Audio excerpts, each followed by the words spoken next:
So நம்ம சேனலில் IPL ஆக்ஷனை பற்றி நிறைய வீடியோஸ் பேசி இப்போதைக்கு போட்டுட்ருக்கோம். நல்ல ரெஸ்பான்ஸ் அது கிடைக்கிது. ஸோ அதே மாதிரியான ரெஸ்பான்ஸை நீங்கள் நம்மளோட இன்டர்நேஷ்னல் மேட்சுக்கும் கொடுத்தீங்க. அதை பற்றி நம்ம பேசுகிறதுக்கான விஷயங்களுக்கும் நீங்கள் கொடுத்தீங்க அப்படின்னா நம்மளோட சேனல் இன்னும் நல்ல வேகமாக முன்னேறிட்டு போகும். ஸோ அதனால் உங்களோட ஹெல்ப் நம்ம கொடுங்க. நான் வேறு எதுவும் மிஸ்டேக் பண்ணுறேன் அப்படின்னாலும் வேறு பற்றி பேசணும் அப்படின்னாலும் நீங்கள் அதையும் மறக்காமல் கமெண்ட்டில் சொல்லுங்கள். So welcome back KK cricket talks. நீங்கள் இந்த வீடியோவில் பார்க்க போகிறது India versus South Africa T20 series எப்படி இருந்துச்சு, இந்தியா தேடி வந்த கேள்வி இருக்கலாம், பதில் கிடைச்சிருச்சா இல்லையா, இந்தியா மேற்கொண்டு என்ன T20க்கு செய்யணும் அப்படிங்கிறதான் இந்த வீடியோ நம்ம டிஸ்கஸ் பண்ண போகிறோம். வாங்க.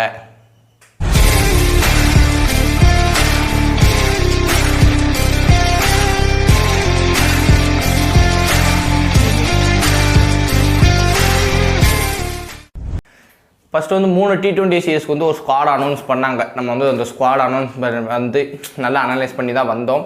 ஸோ நம்ம அப்பயே சொன்ன விஷயங்கள் தான் நிறைய நடந்துச்சு இந்த சீரிஸ் ஃபுல்லாமேவும். அதாவது சுப்மன் கில் உள்ளே வரார் அப்படிங்கும்போது ஸ்ட்ரெயிட்டாகவே ருத்ராஜுக்கு அகைட்டாக ஆடிடுவார் அப்படின்னோம். திலக் வர்மாவுக்கு எப்படியும் 1-1 பொசிஷன் செட் ஆகாது அப்படின்னு நம்ம பேசியிருந்தோம். சுப்மன் கில்லை ட்ராப் பண்ணிடலாம் அப்படிங்கிற எக்கச்சக்க விஷயங்கள் பேசியிருந்தோம். அது மறுபடியும் ரிஃப்ளெக்ட் ஆகிருக்கு. ஸோ ஃபஸ்ட்டு லாஸ்ட் மேட்சை பற்றி நம்ம தெளிவாக பார்த்துருவோம். இந்தியா இந்த சீரிஸ் சம்மன் செஞ்சாங்க, எப்படி அந்த கேம் விளாண்டாங்க அப்படின்னு நம்ம பார்க்கும்போது டாஸ் வின் பண்ண சவுத் ஆஃப்ரிக்கா பார்த்தீங்க அப்படின்னா ஃபஸ்ட்டு நாங்கள் பவுலிங் போகிறோம் அப்படின்னு சொல்லிட்டு இந்தியா பேட்டிங் கூப்பிட்டாங்க. வழக்கம் போல் சுப்மன் கில் இப்போயும் ஏமாற்றிட்டார். அதுக்கப்புறம் ஜெய்ஸ்வால் ஒரு அற்புதமான ஒரு இன்னிங்ஸ் ஆடினார். அவர் ஒரு 60 அப்படிங்கும்போது பின்னாடி மறுபடியும் திலக் வர்மா டக் அவுட் ஆகிட்டார். ஸோ திலக் வர்மா அவரை பற்றி நம்ம இன்னும் தெளிவாக பின்னாடி நான் சொல்கிறேன். ஃபர்ஸ்ட் ஓவரால் மேட்ச் சம்மரியை பேசுவோம். அதுக்கப்புறம் பின்னாடி சூரியகுமார் கேப்டன் சூரியகுமார் யாதவ் ஒரு அற்புதமான இன்னிங்ஸ் ஆடினார். T20னா ஐயா வேறு லெவலில் ஆயிடுவாப்பில் போட்டு கிழிச்சிக்கிட்டு இருந்தார். ஒரு 4வது 100 நினைக்கிறேன் அடித்து முடிச்சிட்டாரு. பின்னாடி அதுக்கப்புறம் வேறு யார்ட்டையுமே ஒரு கான்ட்ரிபியூஷன் இல்லை. யாருமே டபுள் டிஜிட்டை தாண்டலைன்னு நினைக்கிறேன். ஸோ எண்டில் ஒரு 200 ரன் அடித்தாங்க. சூரியகுமார் யாதவோட ஜெய்ஸ்வாலோட 160 ரன் வச்சு இந்த டீம் ஒரு 200 ரன் கடந்துருச்சு. அப்படிங்கும்போது சவுத் ஆஃப்ரிக்கா அதை எப்படி சேஸ் பண்ணுவாங்க அப்படிங்கும்போது ஜோகன்ஸ்பர்க் கிரவுண்டோட ப்ரீவியஸ் ரெக்கார்டில் பார்த்தோம்னா இந்தியாவுக்கு இங்கே நல்ல ஹெல்ப் இருக்குது. இங்கெல்லாம் ஒரு டைம் நல்லாவே பண்ணியிருக்காங்க. அப்படிங்கும்போது குல்தீப் யாதவ் அற்புதமாக போட்டார். சவுத் ஆஃப்ரிக்காவில் ஸ்பின் கொஞ்சம் எடுக்கக்கூடிய கிரவுண்டில் டெஃபினட் ஜோகன்ஸ்பர்க் ஒன்றா இருக்கும் அப்படிங்கிறது இன்றைக்கி நம்ம கண்ணுக்கு ப்ரூவ் ஆச்சு. குல்தீப் யாதவ் அற்புதமாக போட்டார். நல்ல பாலை ட்ரெஃப் பண்ணார், விக்கெட் எடுத்தார். ஒரு 5 விக்கெட் ஹால் 17 ரன்னுக்கு அப்படிங்கும்போது அவரோட அந்த 5 விக்கெட்டால் ஈஸியாகவே ஜெயிச்சிட்டாங்க. ஒரு 13 ஓவர் 14 ஓவருக்குலாம் ஆல் அவுட் ஆகிட்டாங்க. அப்படிங்கும்போது இந்தியா ஜெயிச்சு இந்த தொடரை சமன் செஞ்சிட்டாங்க. ஸோ ரைட், இப்போ நம்ம டேரெக்டாக அந்த ஃபைனலுக்கு போவோம். லாஸ்ட் மேட்ச் சவுத் ஆஃப்ரிக்கா ஜெயிச்சிட்டாங்க. இந்த மேட்ச் இந்தியா ஜெயிச்சிட்டாங்க. ஃபஸ்ட் மேட்ச் மலையாள ரத்தாயிடுச்சு. இப்போ 2 பேருக்கும் பாதகம் இல்லை சாதகம் இல்லை அப்படின்னா இப்போ இந்தியா இதுலேருந்து என்னென்ன மாதிரியான விஷயங்களாக எழுதுட்டு நெக்ஸ்ட்டு மூவ் ஆன் ஆகணும். நம்ம அப்படி பேசும்போது இந்தியாவுக்கு இதில் நம்ம கண்டுபிடிச்ச ஒரு ப்ளஸ் என்ன அப்படின்னு நம்ம பேசுகிறோம் அப்படின்னா டெஃபினட்டாக ரிங்கு சிங் அவர் எந்த ஒரு கண்டிஷன்லையும் என்னால் ஆட முடியும் அப்படிங்கிறது Rinku Singh once again prove பண்ணிட்டார் இந்த சீரீஸில்.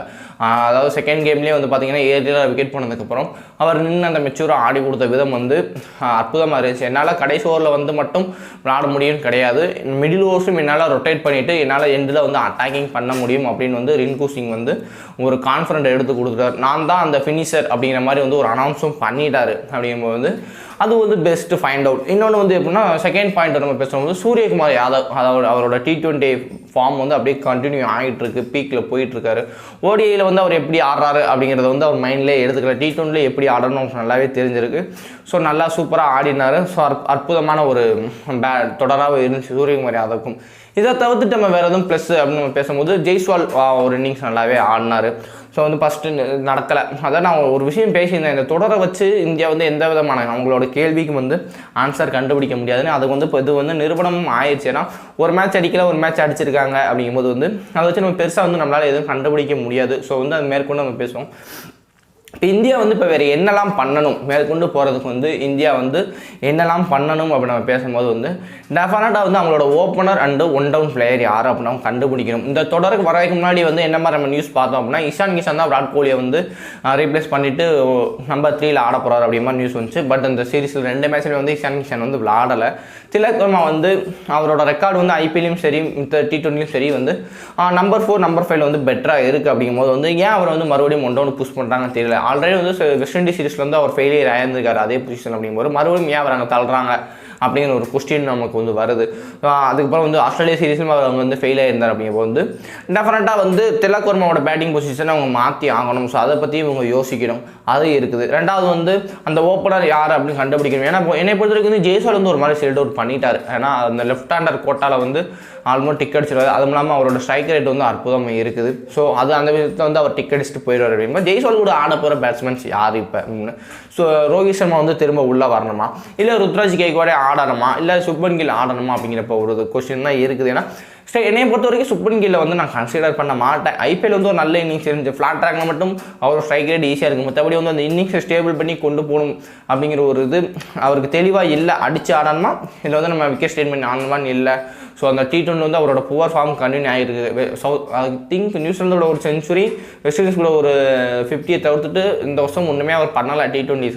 அப்படிங்கும்போது வந்து டெஃபினட்டாக வந்து சுப்மன் கில்லை கலட்டி விடுறது வந்து ஒரு பெட்டர் சாய்ஸாக இருக்கும்னு நான் நினைக்கிறேன். ஸோ அது என்ன நடக்குதுன்னு பார்ப்போம். அதுக்கப்புறம் வந்து நம்பர் 4 வந்து சூரியன் மேலே வந்து ஒரு மாதிரி செட் ஆகிருக்காரு. அப்படிங்கிறப்ப வந்து இப்போ வந்து இந்தியாவுக்கு இன்னொரு பிரச்சனை வந்து வருது. அதாவது ஹர்திக் பாண்டியா இப்போ அவைலபிளாக இருந்தார் அப்படின்னா இந்தியன் டீமோட விக்கெட் கீப்பர் யார் அப்படின்னு வந்து டிசைட் பண்ணணும். ஏன்னா இப்போ வந்து ஜிதேஷ் சர்மா, ரிங்கு சிங் ஆடிட்டு இருக்காங்க. இப்போ ரிங்கு சிங் வந்து அவரோட ஸ்லாட்டை வந்து ஆல்மோஸ்ட் புக் பண்ணி வச்சிட்டாரு, எந்த மாதிரியான கண்டிஷன் எனக்கு ஆட முடியும் அப்படிங்கிறப்ப அவர் வந்து ஸ்ட்ரைட்டாகவே வந்து ஒரு பேட்ஸ்மேன் ஆப்ஷனில் வந்து இடம் போடுறாரு. அப்படின்பா இப்போ ஹர்திக் பாண்டியா வந்து அந்த நம்பர் 5, ரிங்கு சிங் நம்பர் 6 அப்படின்னா இந்தியன் டீமோட விக்கெட் கீப்பர் யாராக இருக்கும் அப்படிங்கிற ஒரு கொஸ்டின் வருது. KL ராகுல் உள்ளே வருவாரா, அதை வந்து இந்தியன் டீம் வந்து டெஃபினட்டாக யோசித்தாகணும். ஸோ அந்த மாதிரியான விஷயங்கள் வந்து இருக்குது. அப்படிங்கும்போது வந்து இஷான் கிஷானே திரும்ப ஓப்பனிங் போகிறதுக்கான வாய்ப்புகள் இருக்கா, அவரோட ரோஹித் சர்மா உள்ள வந்தால் இஷான் கிஷான் ரோஹித் சர்மா விளாட்ற வாய்ப்பு இருக்கா அப்படிங்கிற விஷயங்களும் பேசணும். அப்போ இஷான் கிஷான் நம்பர் 3 தான் விளாடுவார்னா அவரையும் இந்த சீரிஸ் இந்தியா விளாட வைக்கல அப்படிங்கிற கொஸ்டினும் எழும்புது. ஸோ எக்கச்சக்க கொஸ்டின் தான் இந்தியாவுக்கு வந்து மறுபடியும் வருது. அவங்க ஒரு சில கொஸ்டினுக்கு வந்து விடை தேடி வந்தால் அவங்களுக்கு வந்து மேலும் ஒரு சில கொஸ்டின் தான் கிடச்சிருக்கு. ஸோ அதை பற்றி நம்ம பேசணும். அதுக்கப்புறம் வந்து பவுலிங் சைடு வந்து போகணும். டெஃபினட்டாக வந்து அஸ்தீப் சிங் வந்து மறுபடியும் டிசப்பாயிண்ட் ஆகிட்டே இருக்காரு. ஸோ அவருக்கு வந்து ரீப்ளேஸ்மெண்ட் பண்ணணுமா, சிராஜும் பும்ராவும் தான் இந்த T20 வந்து லீட் பண்ணுவாங்களா அப்படிங்கிறது எக்கச்சக்க கொஸ்டின் இருக்குது. இதில் வந்து ஓரளவு நம்ம ஃபைன் பண்ணுறதுக்கு வந்து ஆப்கானிஸ்தான் T20 சீரிஸ் வந்து ஓரளவு நமக்கு பெட்டராக இருக்கும்னு நினைக்கிறேன் நான். ஏன்னா அங்கே வந்து 5 மேட்ச் கொண்ட T20 சீரிஸ் இருக்குதுன்னு நினைக்கிறேன். ஸோ அங்கே இருக்கிற வந்து ஒரு லாங் மேட்சஸ் இருக்குது, ஒரு பிளேயர்ஸ் வந்து கண்டினியூஸாக ஆட வைக்க முடியும். ஸோ ஐபிஎல் எப்படி பர்ஃபார்மன்ஸ் பண்ணுறாங்களோ அதுதான் இறுதியாக இருக்கும். நான் மறுபடியும் சொல்கிறேன், இந்த இதை வச்சு எந்த ஒரு பிளேயரையும் வந்து டிசைட் பண்ண மாட்டாங்க. நான் அப்பயும் சொன்னேன், ருத்ராஜ் கேக்வாட் என்ன தான் ஆஸ்திரேலியா சீரிஸ் நல்லா விளாண்டாலும் இன்னும் அவர் மேலே நம்பிக்கை வைக்கல அப்படிங்கிற மறுபடியும் நிரூபணம் ஆகிட்டே இருக்குது. அப்படிங்கிறப்ப இந்தியா வந்து ஒரு கிளியர் பிளான்டாக இல்லை. ஸோ ரோஹித் சர்மா வந்து டீமுக்குள்ளே வராரு, இல்லை விராட் கோலி டீமுக்குள்ளே வர போகிறாரா, KL ராகுல் டீமுக்குள்ளே வர போகிறாரா அப்படிங்கிறதெல்லாம் அவங்களோட ஐபிஎல் பர்ஃபார்மன்ஸை பொறுத்து தான் வந்து மறுபடியும் ஒரு தடவை ஸ்டேபிளாகவும் நான் நினைக்கிறேன். ஸோ ஸ்பின்னர்ஸ் வந்து குல்தீப் யாதவ் வந்து திரும்ப T20 கம்பேக் பண்ணிட்டார், நல்லாவே போட்டுட்ருக்காரு. அப்படிங்கிறப்ப நம்பர் 1 பவுலர் இருக்கார் ரவி பிஷ்னாய். ஸோ அவருக்கு டீமில் இடம் இருக்குது அப்படின்னு பார்க்கணும். ஸோ இப்போ வந்து ஜடேஜா வந்து வைஸ் கேப்டனாக அனௌன்ஸ் பண்ணியிருக்காங்க. ஸோ அவருக்கு இடம் இருக்குது அப்படின்னு, அதாவது ஒரு 15 பேர்த்துக்காண்டி வந்து கிட்டத்தட்ட ஒரு 20-25 பேர் வந்து போட்டி போட்டுட்ருக்காங்க. 25 பேர் அதே கம்மி போல். ஒரு 2-3 டீமை கூட ஆட வைக்கலாம். வருங்காலத்தில் வந்து இந்தியா ஏ இந்தியா பின்னு பிரித்து கூட போய் மோதுங்க அப்படின்னு விட்டால் கூட பரவாயில்ல, எக்கச்சக்க பிளேயர்ஸ் இருக்காங்க. ஸோ பார்க்கலாம். ஆனால் என்னை பொறுத்த வரைக்கும் என்ன ஒரு விஷயம் அப்படின்னா, அதாவது இந்த யங்ஸ்டர்ஸ்க்கு வந்து கண்டினியூஸாக வாய்ப்பு கொடுக்குறதும் என்னை பொறுத்த வரைக்கும் நல்லதான். ஆனால் இவங்க வந்து வேர்ல்டு கப்புக்கு அனுப்புனா அவங்க ஜெயிப்பாங்க தோப்பாங்க, அது ரெண்டாவது விஷயம். அதாவது இலங்கைக்கு வந்து ஒரு விஷயம் வந்து நடந்துச்சு. அதாவது சங்கக்காரா, ஜெயவர்தனை, தில்சன், மலிங்க அவங்களாம் ரிட்டையர்ட் ஆகிற வரைக்கும் அவங்களோட யங்ஸ்டர்ஸ் வந்து அதிகமாக யாருமே டீமுக்குள்ளே வரவே இல்லை, நிறைய வாய்ப்புகள் கொடுக்கல. ரெஸ்ட் ஆகாமல் இவங்களே மேக்ஸிமம் நம்பர் கேம்ஸ் வந்து விளாண்டுட்டு இருந்தாங்க. அப்படிங்கும்போது வந்து இன்றைக்கி வந்து ஸ்ரீலங்கா கிரிக்கெட் போர்டுக்கு வந்து அந்த யங்ஸ்டர்ஸ்க்கு அந்த எக்ஸ்பீரியன்ஸ் கிடைக்காம வந்து இன்ன வரைக்கும் அவங்க வந்து போராடிட்டு இருக்காங்க. ஸோ இந்தியாவுக்கு அதெல்லாம் இல்லாமல் ஓரளவு அந்த இன்டர்நேஷனல் மேட்ச் எக்ஸ்பீரியன்ஸ் கிடைக்கிற அளவுக்கு வந்து அந்த அளவுக்கான பிளேயர்ஸ்க்கு வந்து சான்ஸ் கிடைக்குது. ஸோ வந்து யாருக்குமே வந்து அந்த ஸ்பாட் வந்து ரெகுலராக கிடைக்கிறது வந்து ஈஸியாக ஆகலை. அதாவது ஒரு ஸ்பாட் வந்து உங்களுக்கு வேணும் அப்படின்னா நீங்கள் வந்து இத்தனை நாள் டொமஸ்டிக்கில் போராடணும் மட்டும் பத்தாது, இன்டர்நேஷ்னலி வந்து நீங்கள் போராடணும் அப்படிங்கிற மாதிரி இருக்குது. அப்படிங்கிறப்ப டெஃபினட்டாக வந்து அது ஒரு நல்ல விஷயம். பட் வந்து அந்த பிளேயர்ஸ் வந்து அதை கண்டினியூ பண்ணி அந்த ப்ரெஷரை அடாப்ட் பண்ணி ஆடினாங்க அப்படின்னா டெஃபினட்டாக T20 ஸ்பாட் வந்து இந்தியன் டீமுக்கு வந்து ஒரு பிரைட் ஃபியூச்சர் ஆகும். ஸோ அதுதான் இருக்கும்.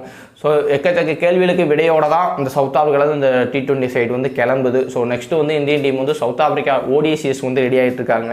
அதுக்கும் இதில் வந்து பார்த்திங்கன்னா ஒரு டிஃப்ரெண்ட்டான ஸ்குவாடாக இருக்குது. KL ராகுல் தலைமையில் ஒரு அணி வந்திருக்கு, சாய் சுதர்சன் இருக்கார், ரஜத் பட்டிதார் இருக்கார். அப்படிங்கும்போது இது வந்து ஒரு சில சேஞ்சஸ்ன்னு நம்மளால் பார்க்க முடியுது. அப்படின்றப்ப இனி அதில் எப்படி அவங்க ஃபோக்கஸ் பண்ணி வராங்க அப்படின்னு நம்ம பார்க்கலாம். ஸோ இதெல்லாம் நம்மளோட அனாலிசிஸ் இருக்கும்னு நினைக்கிறேன். ஸோ வேறு எதையும் பற்றி நம்ம பேசணும் அப்படின்னு நினச்சிங்க அப்படின்னா அதை மறக்காமல் கமெண்ட்டில் சொல்லுங்கள்.